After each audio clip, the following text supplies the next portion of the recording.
va parler de ce World Happiness Report. Alors déjà, qu'est-ce que c'est que le rapport annuel sur le bonheur?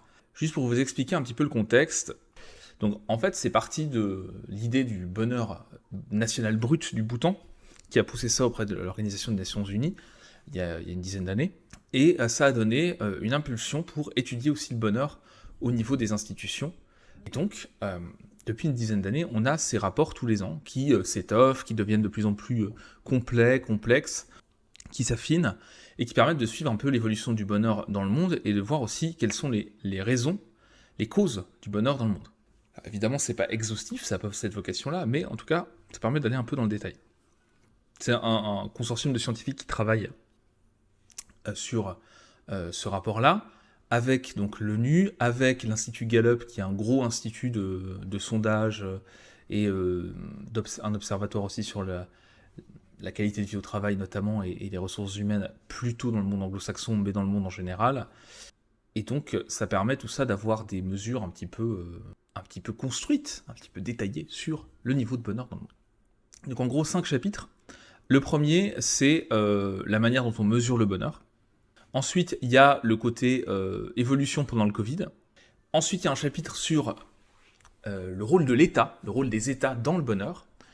Et ensuite, on va avoir le lien entre comportement altruiste et bonheur. Et enfin, les réseaux sociaux comme un nouvel outil de mesure du bonheur dans le monde. Alors, première chose à savoir, c'est que on va avoir 6 facteurs qui contribuent au bonheur. Donc, premier facteur, c'est le PIB. Autre facteur qui explique le bonheur, c'est le soutien social.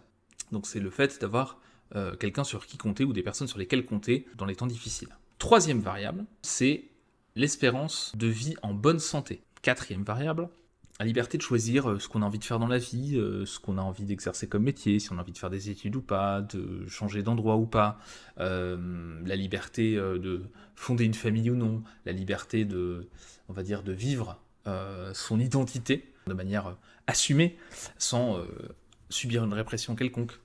Tout ça, c'est important pour être heureux, et c'est un lien avec le bonheur. Cinquième facteur, c'est la générosité, c'est-à-dire que le fait d'être lié à une communauté, de sentir qu'on est la cible de la générosité des autres, et que les autres peuvent être l'objet de notre générosité, d'avoir ces contacts-là, c'est hyper important pour avoir une société qui fonctionne bien, et donc une société et un pays globalement qui va être heureux. Et puis enfin, sixième critère, c'est la perception de la corruption, le fait qu'on ait confiance en notre gouvernement. Voilà. Le fait qu'on sente que notre gouvernement agit pour notre intérêt. Donc ça, c'est les 6 facteurs. En plus de ces 6 facteurs, ce que fait ce rapport et la manière dont ils construisent les choses, c'est qu'ils prennent les pays qui ont, sur ces 6 facteurs, et au niveau de la satisfaction dans la vie, les moins bons résultats, et ils créent un pays artificiel, une dystopie, qui a donc les gens les moins heureux possibles, avec tous les trucs au plus bas. C'est juste une construction qui permet de mesurer tout le monde sur une échelle positive et de mettre en fait un plancher qui soit le même pour tout le monde. Passons directement au chapitre 1.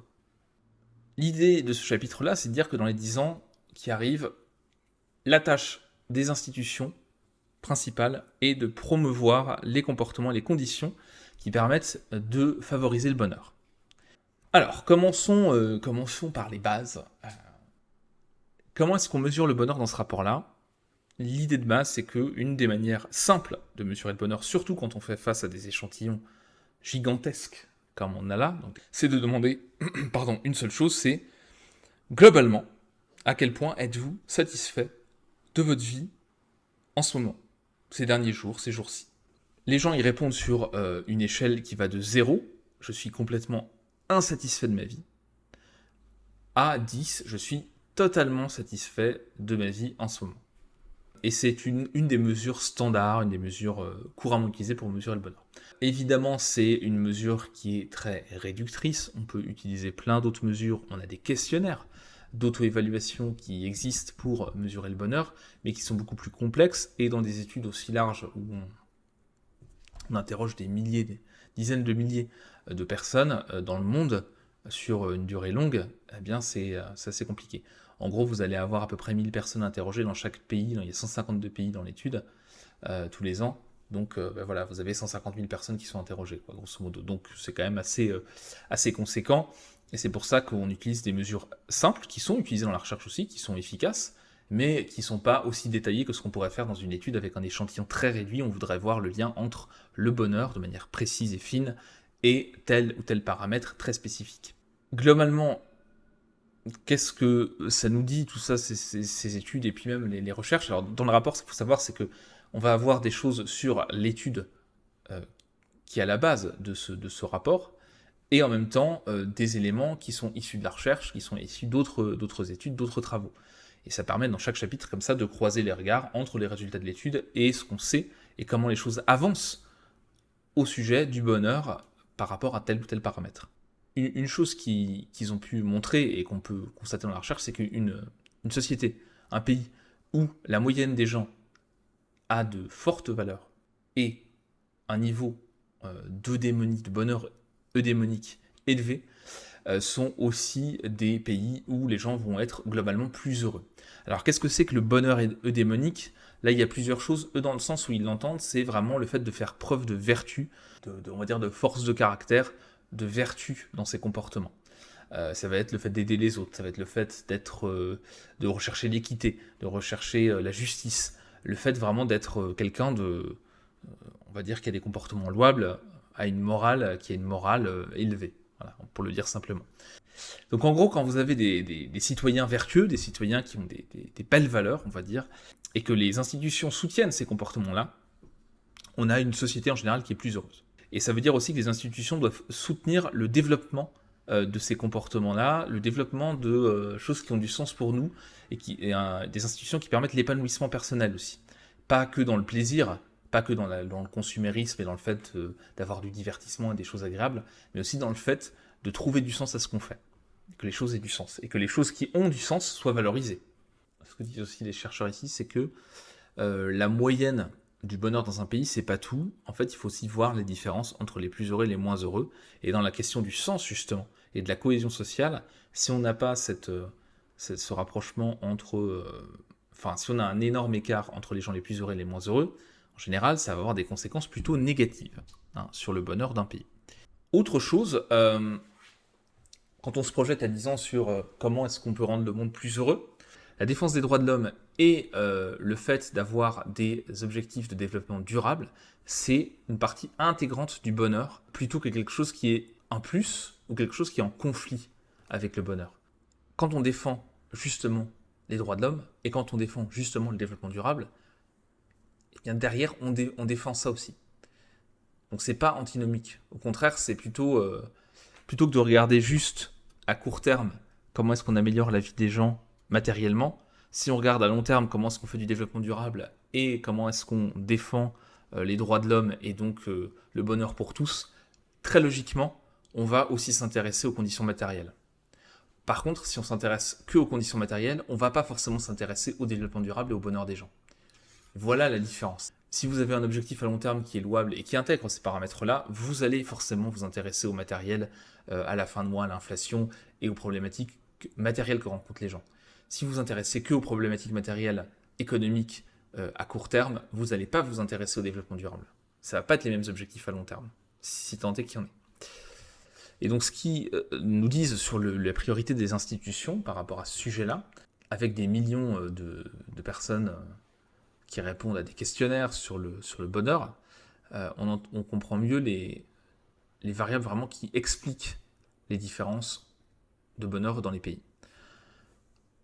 Les variables clés sont les suivantes, vous les avez ici.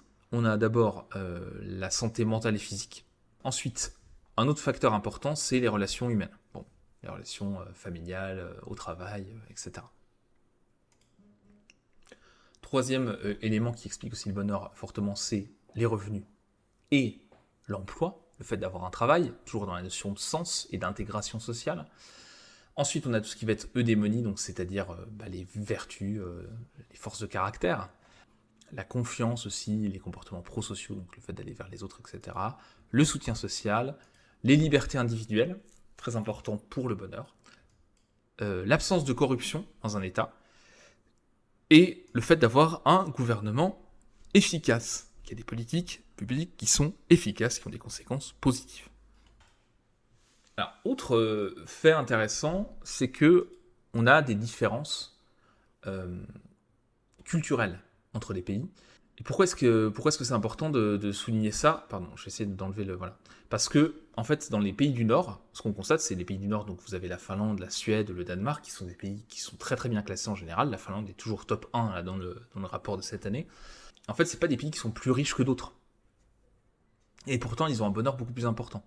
Et ce qui les différencie fortement, c'est quand même le niveau de confiance, de respect mutuel et de soutien. C'est des pays où la confiance en les autres, la confiance dans les institutions, le respect, le soutien social, le respect des autres, etc., est beaucoup plus développé que dans d'autres pays. C'est-à-dire que ces comportements-là sont valorisés dans ces pays-là, et sont peut-être moins valorisés dans d'autres pays qui sont pourtant plus riches. Et ça fait la différence au niveau du bonheur national. Donc ça, tout ça pour dire que, en fait, si on veut faire une révolution du bonheur dans le monde, et favoriser ça, ça dépend, et ça va reposer énormément sur les institutions de chaque pays. Et donc les institutions doivent évoluer pour avoir cet objectif-là et favoriser cet objectif-là. Sinon, ça va toujours avoir des limites. En fait, le pouvoir individuel d'influencer son bonheur, il existe, mais si on mesure ça au niveau macro, au niveau du bonheur d'un pays ou d'une région, votre bonheur personnel, il a ses limites. C'est-à-dire qu'à un moment donné, il faut aussi que le contexte favorise le bonheur. De manière un petit peu cynique, si on devait le dire, en fait, c'est que favoriser des politiques, mettre en place des politiques qui favorisent le bonheur des gens, en général, ça permet au gouvernement d'être réélu. Donc, petit conseil, si vous êtes un homme politique, vous êtes à la tête d'un pays, eh bien, si vous favorisez le bonheur des gens, que vous mettez en place des politiques publiques qui vont dans ce sens-là, vous avez plus de chances d'être élu. Ce que conseillent les chercheurs qui écrivent ce rapport, c'est que toutes les politiques publiques qui sont mises en place de dépenses, d'augmentation des taxes ou de baisse des taxes, de régulation, doivent être évaluées en termes d'impact sur le bonheur. Et encore une fois, quand on dit impact sur le bonheur, je vous rappelle, on intègre le côté droit de l'homme et on intègre le côté développement durable, puisque ça a un impact aussi sur le bonheur et que ça va avec, et que ça renforce les choses. Donc, voilà. Voilà un peu l'idée. D'autres choses importantes, et je reviens sur les objectifs de développement durable, en fait, et ça j'en ai parlé plusieurs fois sur le blog, dans des podcasts, et puis dans mon bouquin aussi, c'est que en fait, les espaces verts, ça a un effet positif sur le bien-être des gens. Être en contact avec la nature, avec des espaces verts, ça a un effet sur le bien-être, et donc c'est important d'être confronté à des espaces verts, et donc c'est important de les conserver, de les préserver, voire de les développer, notamment dans les villes, puisqu'on a de plus en plus de gens qui vivent dans les métropoles, dans les pays occidentaux. Donc c'est le boulot des gouvernements de protéger la nature, parce que protéger la nature, c'est à la fois évidemment protéger l'environnement, éviter le dérèglement, enfin pas éviter, mais essayer de contenir tant bien que mal le dérèglement climatique, mais c'est aussi préserver le bonheur des êtres humains. Voilà. Et donc encore une fois, le bonheur est lié à ça. Donc si on s'intéresse au bonheur, on s'intéresse forcément à cette protection de l'environnement. L'un ne va pas sans l'autre. Mais ce qui est sûr, c'est que pour les adultes, il ne faut pas juste dire que avoir de belles valeurs, mettre en avant les vertus humaines, le courage, l'équité, la tolérance, l'ouverture d'esprit, etc., ça permet d'être plus heureux. Ok, c'est important de le dire, mais il faut aussi le promouvoir, c'est ce que je disais tout à l'heure, c'est-à-dire que comment est-ce qu'on fait pour les développer? Comment est-ce qu'on fait pour développer l'équité, la maîtrise de soi, la modération, la confiance, les comportements prosociaux, comment est-ce qu'on fait pour développer tout ça, favoriser tout ça dans une société? Et ça, c'est une question qu'il faut se poser, parce que on ne peut pas juste compter sur les individus pour faire ça. Parce que, encore une fois, comme le montrait l'exemple des pays scandinaves, c'est que les pays scandinaves ont culturellement des institutions et des comportements sociaux qui valorisent ça. Et c'est aussi pour ça qu'il y a un bonheur plus important, un niveau de bonheur plus important. Donc si on n'a pas des institutions, une société qui favorise ça, on pourra continuer à faire des efforts individuels, mais ça aura toujours des limites. Et pour que ça marche, pour favoriser le bonheur, et donc tout un ensemble de paramètres économiques, même qui sont intéressants et qui sont recherchés en général, il faut avoir en termes le bien-être à long terme des citoyens, quand on est un gouvernant. Voilà. Et pour ça, donc, il faut avoir des mesures du bien-être de chaque politique publique, c'est-à-dire comment est-ce qu'on peut évaluer l'effet positif sur le bonheur ou négatif sur le bonheur de telle ou telle politique publique. Et en fait, le bonheur, le niveau de bien-être des individus est plus important dans l'explication de la réélection d'un gouvernement que l'économie. C'est-à-dire qu'un gouvernement, s'il veut être réélu, il vaut mieux qu'il mette l'accent sur le fait de favoriser le bonheur des gens, plutôt que sur le fait de vouloir à tout prix développer l'économie du pays. Voilà. Voilà pour ce premier chapitre. Deuxième chapitre, donc là on va voir un peu le classement, enfin on y arrive. Donc ce qu'ils ont fait, c'est qu'ils ont comparé les années Covid, 2020-2022, pour lisser un peu les résultats, aux années pré-Covid. Donc je crois que c'est 2017-2019, mais on va revenir dessus. Ce qu'ils ont fait en plus, c'est qu'ils ont séparé au niveau national la population en deux, la moitié qui était la plus heureuse et la moitié qui était la moins heureuse, pour voir à quel point il y avait un gap, un écart entre ces deux parties de la population. Alors comment est-ce qu'ils ont mesuré le bonheur ? Toujours important de rappeler comment est mesuré le bonheur dans ces études-là. Première évaluation, c'est la satisfaction dans la vie. La satisfaction dans la vie, on a, donc je l'ai dit tout à l'heure, on demande à quel point êtes-vous satisfait de votre vie ces derniers temps. 0, pas du tout. 10, complètement. Donc c'est une échelle de 0 à 10. On a en général à peu près 1000 personnes qui répondent par pays, échantillon construit pour être représentatif de la population du pays. Et en général, ils font leur classement des pays les plus heureux en prenant la moyenne des 3 dernières années de la satisfaction à la vie dans ces pays. Ce qu'on mesure ensuite, ce sont les émotions positives, c'est-à-dire dans les derniers jours à quel point certaines émotions positives étaient ressenties. Donc là, c'est du oui ou non, c'est du 0 ou 1. Est-ce que vous avez ri? Est-ce que vous avez eu de la joie? Est-ce que vous avez eu de l'intérêt pour quelque chose? Et on mesure aussi de la même manière les émotions négatives dans les derniers jours. Donc là, pareil, 3 émotions. Est-ce que vous avez ressenti du souci? Est-ce que vous êtes soucié de certaines choses? Est-ce que vous avez ressenti de la tristesse? Est-ce que vous avez ressenti de la colère? Ce qu'on nous dit, c'est que c'est assez stable dans le temps. La Finlande est toujours première. Le Danemark est toujours deuxième. Avec des variations, etc. d'une année sur l'autre, mais globalement c'est ça. Et aussi ce qu'on constate, c'est que les pays du top du classement sont plus proches les uns des autres que les pays du bas du classement. Donc on est sur une échelle, toujours la satisfaction à la vie, c'est sur 10. Donc la Finlande, toujours premier, le Danemark, il est deuxième. Ensuite, donc troisième Islande, quatrième Israël, cinquième les Pays-Bas, sixième la Suède, septième la Norvège, donc vous voyez les pays scandinaves toujours en tête. La France, qui était 20e l'année dernière, est repassée 21e, elle sort du top 20.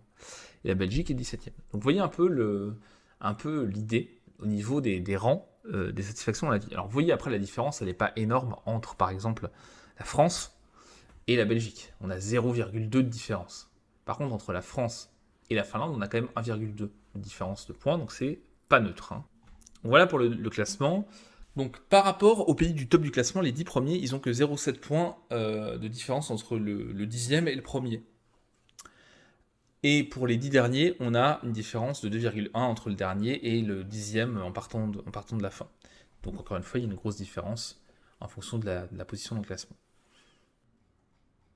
Là, ensuite, on regarde la différence entre les deux moitiés, la moitié la plus heureuse dans un pays, la moitié la moins heureuse dans un pays. L'Afghanistan qui est le plus bas, tout le monde est très malheureux, donc il n'y a pas beaucoup de différence. Par contre, ce qu'on voit, c'est que les pays, en général, qui sont hauts dans le classement, les plus heureux, vont avoir un gap entre les plus heureux et les moins heureux qui va être moins important. En Finlande, c'est 2 points. Sur 10, l'extrême, ce serait avoir une moitié qui est à 0, une moitié qui est à 10, et voilà. Ça, c'est un extrême théorique, donc on pourrait avoir jusqu'à 10 points de différence, mais en général, évidemment, dans la réalité, c'est pas comme ça que ça se passe. On n'a jamais de distribution comme ça. Donc en Finlande, typiquement, l'écart est faible.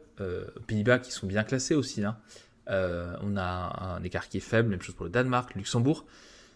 La France, qui est 10e en termes de différence, ça rejoint toutes les études qu'on connaît sur l'impact de la protection sociale, sur le bonheur des gens et sur la stabilité d'un pays et le fait qu'un pays soit plus heureux, etc. Évidemment, ça fait pas tout. Mais ça montre que ça a un impact, puisque dans les pays scandinaves, on a quand même, on a justement tout un système, tout un ensemble de mécanismes pour réduire les inégalités sociales, et en France aussi, et on constate que ça a un effet sur le bonheur. On parle évidemment des pays qui sont dans le top du classement. Quand on prend le Tadjikistan, quand on prend, qui est la 13e, l'Afghanistan, ou d'autres pays comme ça qui sont qui ont très peu de différence entre les plus heureux et les moins heureux, c'est que tout le monde est très malheureux. Donc en tout cas, pour les pays les plus heureux, c'est important d'avoir, en tout cas c'est un effet important, cette réduction de la différence entre les plus heureux et les moins heureux. Et dans le sens où tout le monde soit plus heureux, quoi. C'est une bonne mesure des tendances d'inégalité de bien-être dans les pays. Hein. Le fait de mesurer, c'est de comparer la moitié la plus heureuse à la moitié la moins heureuse. Globalement, les écarts entre les plus heureux et les moins heureux se sont réduits en Europe, avec une grosse réduction des écarts en Europe de l'Est ces dernières années. Et par contre, en Europe de l'Ouest, on a une légère augmentation de l'écart entre les plus heureux et les moins heureux. Donc ça, c'est pas une trop bonne nouvelle. Alors, en Europe de l'Ouest, vous voyez quand même que la proportion de gens qui sont pas très très heureux est quand même vachement faible par rapport au monde en général. Hein. Et au niveau du bonheur général, on a plutôt quelque chose de stable. Par contre, on a une baisse du bonheur des gens les moins heureux. Et c'est là en fait où on a un gap qui augmente. Parce que les gens les moins heureux le sont moins depuis le Covid, alors que les gens les plus heureux restent à peu près au même niveau. Donc on a un gap qui augmente, alors qu'en Europe de l'Est, le gap a tendance à plutôt se réduire puisque les gens les moins heureux ont gagné en bonheur. Alors, la question qui se pose en regardant ça, en disant que c'est assez stable au niveau du bonheur, c'est pourquoi est-ce que le Covid-19 n'a pas eu d'effet ? Comment est-ce qu'on peut expliquer ça ? Une première explication, et la grosse explication en vrai de pourquoi le Covid n'a pas eu d'effet sur le bonheur, c'est qu'en fait on a une augmentation des comportements prosociaux durant la période de Covid-19. Et il suppose que justement ça a eu un effet d'amortisseur sur l'évaluation, sur la satisfaction dans la vie. Alors tout ça c'est cohérent avec le fait que quand vous avez une communauté forte, avec du soutien social, eh bien ces communautés-là sont beaucoup plus résilientes quand il y a des crises à grande échelle, comme des catastrophes naturelles, des tsunamis, des tremblements de terre, des accidents, des inondations, etc. etc. Donc c'est cohérent le fait d'avoir plus de soutien social des communautés plus soudées, le fait que le soutien social ait augmenté, et les comportements prosociaux aient augmenté pendant le Covid, ça donne des communautés plus résilientes et donc ils vont garder un niveau de bonheur important. Ce qu'on a, c'est qu'en 2021, dans le rapport précédent, on le constatait déjà, on a une augmentation des comportements prosociaux de 2% en Europe de l'Ouest et de 17% en Europe de l'Est. Donc vous voyez, en fait, là, on a les 3 années, 2020, 2021, 2022. Alors, une petite baisse en 2022. Hein. Il y a eu le pic pendant le Covid de comportements prosociaux et donc de dons qui sont faits, de bénévolat, le fait d'aider les autres, le fait d'avoir des comportements prosociaux en général, tout ça a augmenté entre le début du Covid et la période Covid. Et globalement, ça reste plus élevé en 2022 qu'en 2020. Est-ce que la tendance baissière va se reconfirmer ? Est-ce que c'était juste un sursaut lié à une crise mondiale exceptionnelle ? L'avenir nous le dira. Voilà pour ce deuxième chapitre. Alors ce chapitre-là, il est intéressant, le troisième, parce qu'il fait le lien entre les politiques publiques et le niveau de bonheur. Et là, on rentre dans des considérations que je trouve intéressantes et qui vont évidemment au-delà de tout ce qu'on peut avoir en psychologie positive, qui est quand même souvent lié à des comportements individuels et à des choix individuels, même si on étudie l'environnement aussi, mais à ce qu'on peut faire personnellement pour améliorer son bonheur. Là, on va s'intéresser aux politiques publiques. Alors, ce qu'ils ont fait, c'est qu'ils ont séparé les pays en 3 catégories. Les pays qui ont... Les États plutôt, parce que c'est une histoire de gouvernement et d'État. Les États qui sont focalisés vers les intérêts communs, les États qui sont focalisés vers les intérêts de populations spécifiques, donc inégalitaires, et les États faibles, où en gros le gouvernement n'a pas le contrôle vraiment sur son territoire, sur ce qui se passe, etc. Pour qu'un État puisse mettre en place des politiques publiques qui vont dans le sens du bonheur, il faut qu'il soit capable de récolter des taxes. Donc en fait, il y a cet aspect-là qui est important, c'est ce qu'on appelle la capacité fiscale, c'est la capacité d'un État à lever de l'impôt et à récolter de l'impôt avec une bonne adhésion et un bon recouvrement de l'impôt. C'est-à-dire que les gens payent leur impôt et fassent pas des montages et de l'évasion pour éviter de payer l'impôt. Donc il y a une bonne adhésion aussi au paiement des taxes par les individus et par les boîtes, donc par les entreprises. Ça, c'est la première capacité importante pour capacité importante d'un État. Il faut que ça soit actif pour pouvoir mettre en place des politiques publiques qui favorisent le bonheur, évidemment. Ensuite, il y a la capacité légale, c'est la capacité de créer des lois et de les implémenter et de les faire respecter. Donc il faut qu'il y ait un système d'institutions de justice aussi qui permettent de faire vivre les lois et de protéger les droits des individus et des entreprises et que les contrats soient fiables aussi. Troisième capacité, en plus de la capacité fiscale et de la capacité légale, il y a la capacité collective. Donc ça, c'est la capacité à mettre en place des services publics, des institutions qui permettent de favoriser la santé publique, l'éducation des gens, et d'avoir aussi des agences qui permettent de mesurer ce qui se passe et de développer des interactions sur toute une vie entre un État et des citoyens. Donc on a capacité fiscale, capacité légale et capacité collective. Et pour avoir un État qui soit en capacité de faire des choses pour le bonheur de ses citoyens, il faut qu'on ait des horizons, des perspectives à long terme dans les politiques publiques. Clairement, ces dernières décennies, on a quand même une perte de perspective et de projection à long terme des politiques publiques. Sans émettre de critiques pour ou contre sur le sujet, il suffit de voir ce qui a été fait avec le nucléaire en France ces dernières années. On a une perte de perspective à long terme. Donc 3 types d'États, je l'ai dit tout à l'heure. Donc les États aux intérêts communs font dépenser une grosse partie de l'argent public pour le bien commun. Quand on est dans un État à intérêt spécifique, c'est une élite ou une ethnie qui va gouverner pour elle-même, en gros, pour favoriser ça. Là, dans les exemples qu'il donne, c'est le Koweït, l'Arabie Saoudite ou la Chine. Où là, c'est un parti qui gouverne pour lui-même. Et ensuite, on a des États faibles. Il y a un groupe qui gouverne pour lui-même aussi, mais on a une instabilité politique en plus. Alors, ce qui est important après, c'est pour évoluer vers un État qui favorise plus le bonheur de ses citoyens.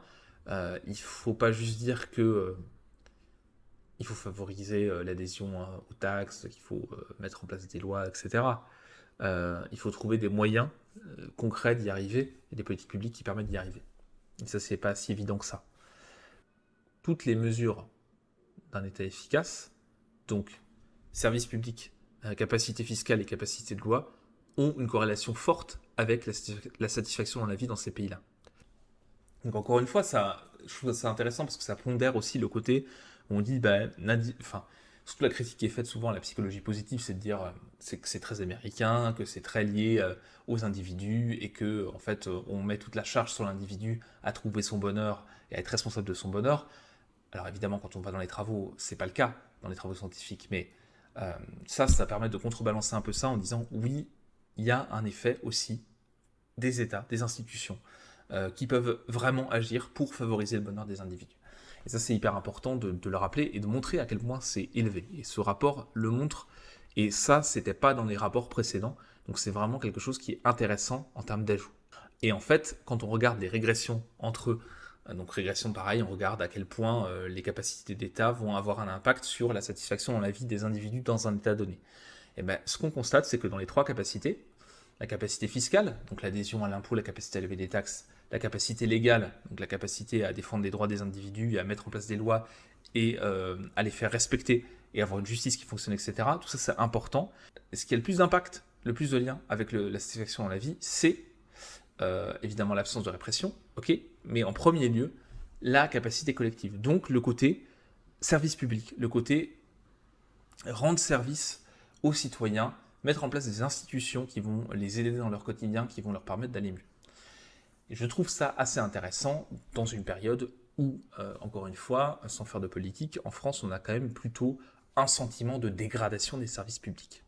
Donc évidemment que le type de pays dans lequel on vit va avoir un effet positif sur la satisfaction de la vie. On peut regarder en détail toutes les variables, mais bon, c'est évident qu'il y a un lien entre les deux. Autre sujet maintenant, le chapitre 4. Lui, il porte sur l'altruisme et les comportements prosociaux. Alors, évidemment, l'altruisme, ça apporte des bénéfices aux personnes qui sont altruistes, et il y en a plein des bénéfices. Ça améliore le bien-être de ceux qui font preuve d'altruisme. Ça améliore même le bien-être de personnes qui observent quelqu'un qui est en train d'être altruiste, qui a un acte altruiste. Et cet effet-là, ce lien entre l'altruisme et le bonheur, il est bidirectionnel. C'est-à-dire que plus vous êtes heureux, plus vous êtes altruiste, plus vous êtes altruiste, plus vous êtes heureux. Toutes les recherches sur l'altruisme montrent qu'on a un effet positif, un lien positif entre l'altruisme et le bien-être, et plus précisément le lien entre l'altruisme et la satisfaction dans la vie, et les émotions positives, qui sont plus élevées quand on est altruiste, et les émotions négatives qui sont plus faibles quand on va faire preuve d'altruisme au quotidien.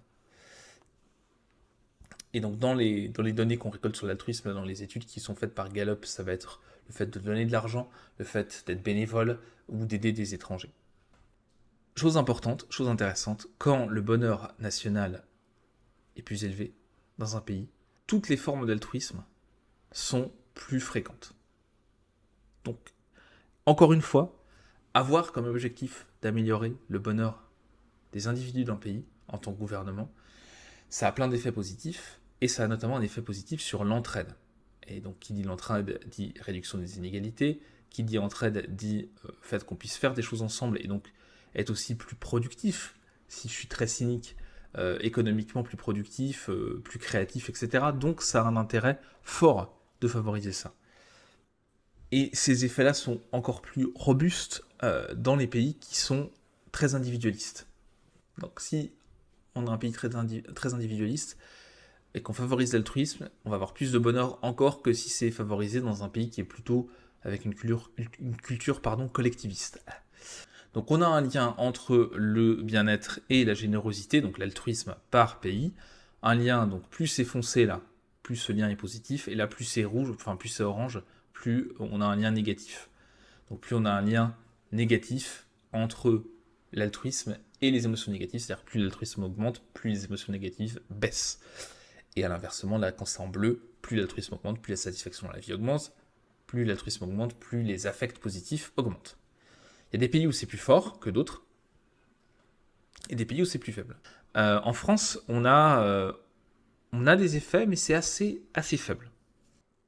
Alors il faut faire attention avec l'altruisme aussi, parce que quand vous avez un statut plus élevé, vous faites un comportement altruiste, vous faites preuve d'altruisme.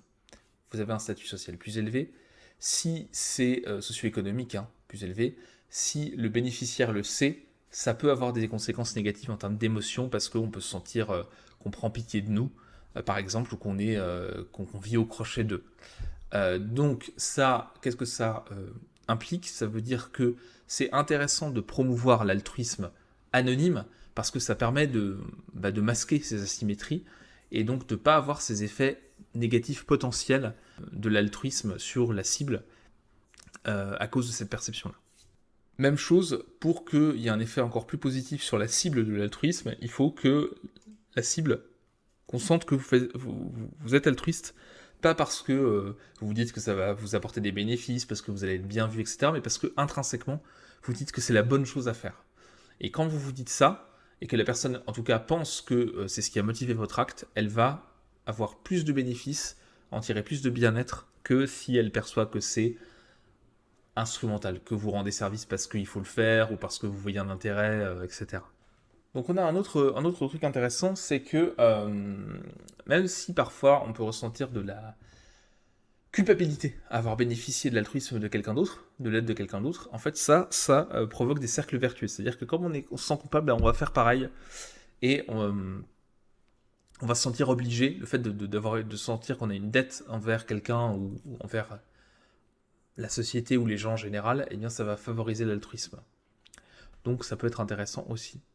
Globalement, de toute façon, les gens qui sont altruistes, donc ils ont une plus grande satisfaction dans la vie, ils ont moins de dépression, ils ont une plus grande satisfaction au travail, et ça, quand on a des comportements altruistes au quotidien, cet effet-là, il a des effets pendant 2 mois. Donc faire quelques comportements altruistes à un moment donné, ça va avoir des effets pendant 2 mois. Donc c'est quand même important. Et pour que ça marche mieux, il faut que ça soit des comportements autonomes, qu'on ne nous contraigne pas à être altruiste, mais qu'on soit pleinement motivé à l'être, parce que on perçoit ça comme quelque chose qui a un intérêt. Observer l'altruisme des autres, ça peut provoquer de l'élévation morale, c'est-à-dire qu'on est incité à être altruiste soi-même parce que ça nous redonne confiance en l'humanité, si je peux le dire comme ça. Et ça nous donne envie de devenir une meilleure personne. Donc ça aussi, l'altruisme, c'est un intérêt pour la personne qui en est la cible, évidemment. C'est un intérêt pour la personne qui fait preuve de générosité et d'altruisme. Ça, c'est moins évident, mais c'est très fortement mesurable. Et en plus, ça a un effet sur les personnes qui observent une action altruiste, une action de générosité. Ça les motive elles-mêmes à être comme ça. Ça les incite à être altruistes. Donc ça, c'est quand même intéressant. Donc vous avez un petit résumé dans le rapport sur les effets de l'altruisme sur les bénéficiaires de l'altruisme, sur ceux qui font preuve d'altruisme et sur ceux qui observent l'altruisme. Voilà. Et on a un effet sur le bien-être de toutes ces populations-là. Dernier chapitre du rapport sur le bien-être dans le monde, il est sur les outils de mesure. Alors en gros, on avait ça aussi un peu dans le rapport précédent, les choses ont encore évolué. Il ne vous a pas échappé qu'on a l'évolution des intelligences artificielles, et donc qu'on a des évolutions en termes d'outils de mesure et de puissance d'analyse de corpus complexes, que sont notamment les données qu'on a sur les réseaux sociaux, avec les données linguistiques, les statuts, les posts qu'on va faire, etc. Tout ça, c'est une mine d'informations sur l'état émotionnel et l'état de bonheur ou de malheur de populations données dans le monde, qu'on peut même, dans certains réseaux sociaux, classer par code postal. Donc on peut avoir un grain très très fin pour retracer les choses au niveau géographique et au niveau aussi de l'âge des individus, des données des individus. Et donc, voilà, le fait d'utiliser par exemple des données de Twitter, ça donne des infos très très riches, très fréquentes, sur une échelle très importante, et quasiment en temps réel, et avec en plus une capacité à remonter dans le temps et à voir l'évolution des choses. On a des biais, évidemment, on a la complexité du langage à prendre en compte, et ça, c'est des choses sur lesquelles on a évolué en termes d'algorithmes, en termes d'intelligence artificielle, sur l'analyse automatique de tout ça. C'est ce que nous dit en substance ce chapitre-là. Et dans le monde, on a à peu près 64% des gens, des adultes, qui utilisent au moins un réseau social, une plateforme de réseau social ou une application de messagerie. On a déjà des études qui ont utilisé les réseaux sociaux, les données des réseaux sociaux pour mesurer la santé mentale, la dépression, les comportements de santé, l'utilisation excessive d'alcool, les allergies, l'insomnie, les épidémies, comme la grippe, etc., la mortalité suite à des accidents cardiaques, et on a pu mesurer que c'était fiable comme données. Donc ça va devenir une mesure très intéressante et très fine, beaucoup plus fine que des sondages, ou que des questionnaires, des enquêtes, telles qu'elles sont faites là, qui sont évidemment la meilleure mesure qu'on ait aujourd'hui, mais qui impliquent des moyens énormes, alors qu'avec les réseaux sociaux, on pourrait vachement simplifier les choses. Alors évidemment, il y a des questions éthiques qui sont liées à ça, et il l'évoque aussi là-dedans, et ça, c'est important, à quel point voilà, on a le droit d'utiliser ces données, à quel point on anonymise les choses, etc. Il faut garder des garde-fous là-dessus, c'est important. Une autre limitation qu'ils mettent, et parce qu'il fallait quand même en parler, le futur de Twitter avec Musk. Voilà, donc Elon Musk, cette année, fait aussi sa grande entrée dans le World Happiness Report grâce à ses frasques dans la gestion de Twitter.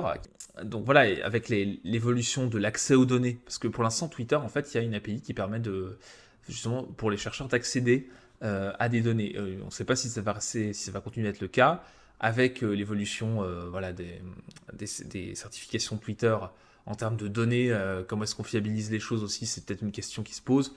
Donc l'évolution des plateformes, des réseaux sociaux en général, c'est aussi une question qui est posée sur l'exploitation des corpus à l'avenir. Est-ce que les corpus seront aussi toujours fiables? Comment est-ce qu'ils vont évoluer? Quelles vont être les politiques de ces entreprises privées par rapport à l'exploitation des données? Pour l'instant, c'est assez ouvert pour la recherche, mais est-ce que ça continuera? On ne sait pas. Donc voilà, peut-être l'avenir de la mesure du bonheur, ça va être, au niveau du monde, ça va être l'évaluation par des corpus issus des réseaux sociaux. En tout cas, c'est une piste qui était évoquée déjà l'année dernière, qui est renforcée cette année avec une grosse évolution des méthodes et de l'intelligence artificielle. Et donc tout ça, c'est quand même important. Voilà pour ce qu'on pouvait dire sur le World Happiness Report. Globalement, c'est quoi la conclusion? Plusieurs choses. On a le Covid-19 qui n'a pas trop eu d'impact sur la satisfaction dans la vie. Probablement que la satisfaction dans la vie a pu tanker le Covid, a pu résister aux périodes de confinement, etc., grâce à une évolution des comportements prosociaux qui ont augmenté de manière globale. On a globalement les pays qui restent à peu près dans le classement, à peu près au même endroit. La France sort du top 20 pour devenir 21e, mais bon, avec les marges d'erreur, on est à peu près dans les mêmes zones. Ce qu'on peut dire d'autre, c'est que l'altruisme, ça reste quand même quelque chose de très fort pour influencer le bonheur. Et aussi, et ce que je trouvais intéressant en termes d'apport cette année dans le rapport sur le bonheur au niveau mondial, c'est ce côté influence des politiques publiques sur le bonheur des individus. Évidemment que les politiques publiques, évidemment que les États ont une influence sur ce sujet-là, ça paraît assez évident, mais que ça soit l'objet d'un chapitre complet, à ce point-là détaillé, alors ça remet un peu d'équilibre, et ça permet de montrer que le bonheur, c'est pas qu'une question d'individu, c'est pas une question juste de développement personnel, de qu'est-ce que je fais pour améliorer ma vie personnellement, c'est aussi une question de politique publique et d'orientation des politiques publiques vers le bonheur, en sachant que avoir le bonheur comme objectif de politique publique, ça implique de penser à long terme, ça implique de penser développement durable, ça implique de penser droits de l'homme, équité, égalité dans les politiques publiques. Et donc tout ça, c'est intéressant parce que ça montre que mesurer des politiques publiques à l'aune de l'effet sur le bonheur à moyen et long terme, c'est inciter les gouvernements à aller vers des politiques publiques qui vont dans le sens du développement durable, qui vont dans le sens des services publics, qui vont dans le sens de l'équité entre citoyens, qui vont dans le sens de la moindre pollution, qui vont dans le sens de la défense des droits de l'homme, etc., etc. Et donc en ça, c'est intéressant. À quel point les gouvernements de divers pays vont se saisir de ce sujet-là, je ne sais pas, mais je trouvais ça intéressant de souligner ça dans l'étude de ce rapport, et je voulais le faire. J'espère pouvoir continuer à faire ça, ce travail d'analyse du rapport du bonheur dans le monde tous les ans, puisqu'ils vont continuer à le faire, c'est la 11e année. Donc voilà ce qu'on peut dire, et justement après, c'est quelles sont les politiques publiques, quelles sont les différences culturelles. Ce qu'on constate, c'est que c'est pas l'argent qui fait la différence entre les pays du top du classement, hein. C'est pas la puissance économique, c'est d'autres choses. Donc, alors, est-ce que le bonheur, c'est l'alpha et l'oméga, le maître étalon de tout ce qu'on doit mesurer en termes de politique publique? Je pense pas. Il y a d'autres choses importantes qui permettent, en fait, aussi, qui sont aussi des moyens de maintenir le bonheur. Donc, voilà, hein, la défense d'un pays, sa place dans le monde, sa capacité d'influence, sont aussi des choses qui permettent d'avoir des marges de manœuvre pour mettre en place des politiques publiques qui favorisent le bonheur et donc le développement à long terme, etc. Donc tout ça c'est important, tout ça se complète finalement, et il ne faut pas non plus toujours voir qu'un seul paramètre, mais je trouve l'idée intéressante d'évaluer les politiques publiques avec ce facteur intégré. C'est-à-dire, ok, telle politique économique, elle a tel impact sur l'économie, on suppose, sachant qu'il y a toujours des hypothèses, mais c'est quoi son impact sur le bonheur? Parce qu'en posant cette question-là, ça implique plein d'autres questions qui en fait sont très intéressantes d'un point de vue économique, d'un point de vue du développement durable, etc., etc. Donc voilà, un petit peu la question, le truc que j'ai envie de ressortir de ce rapport de cette année, c'est ce côté politique publique, État, influence des États sur le bonheur des citoyens, et je trouve que c'est hyper intéressant d'explorer ce sujet.